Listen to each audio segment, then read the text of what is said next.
If you want to visit Guangzhou, there's one man you must know about. His name is Zhao Tuo, who was the pioneer of Lingnan area, southern part of China. Today, we can only find few fragmented records about this man and the kingdom of Nanyue he founded in official history. Even in the later period, other historical materials provided a certain amount of content.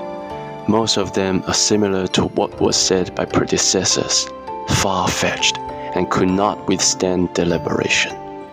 By now, archaeological excavations over the past few decades are the only reliable infos that can be connected back to that time. Especially from the discovery of the tomb of Zhao Mo in 1983. He was Zhao Tuo's grandson. As such, the history of Zhao Tuo and his kingdom of Nanyue become more and more attractive and mysterious. If we want to find out Zhao Tuo's previous detail before he became the king of Nanyue, there's no such record. No one even knows his date of birth. We can roughly recognize that he was only an unknown border god in the Qin dynasty. There were three people played a key role in promoting his way towards the king: Qin Shi Huang, Tu Sui, and Ren Xiao.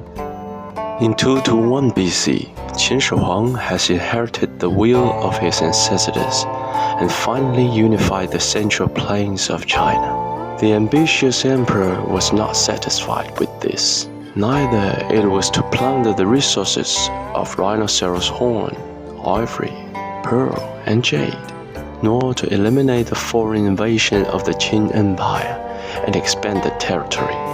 He began the plan of attacking Xiongnu in the north and Baiyue in the south. The specific number of people that Ying Zheng sent to Lingnan has been only recorded by Huainanzi, which is 500,000. And the commander of these 500,000 people was a person has never mentioned in none of the previous historical materials. His name is Tu Sui. Those who are familiar with the history of Qin and Han dynasty must know that Ying Zheng had many famous generals in those years, such as Li Xin, Meng Tian, Meng Yi, Wang Jian, Wang Ben, etc. They were all experienced generals, full of braveness and loyalty. General Wang Jian has been played a very important role when helping Ying Zheng to unifying the central plains of China. In order to wipe out Wu and Chu, Ying Zheng almost devoted the whole empire to give him 600,000 troops, which can be said that was highly trusted and valued. On the other side, Wang Jian successfully completed the battle of annexing Wu and Chu. After the war, these 600,000 people should be located very close to the Yangtze River.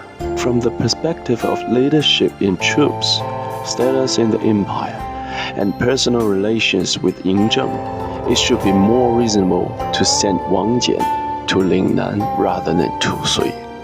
However, history would never match in human wishes.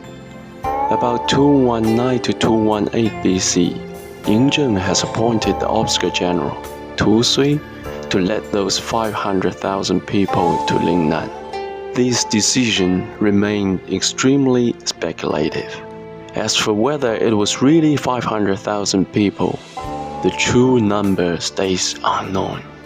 After all, many of the records that collected by Huainanzi are oral histories of that time. But, in any case, Ying Zheng made the decision for sure, and Tu Sui went south, undoubtedly. It can be said that if Ying Zheng had not decided to govern Lingnan, Zhao Tuo would never been crowned the king of Nanyue. This precisely reflects the facts that every corner in China had very close connections and profound origins since ancient times.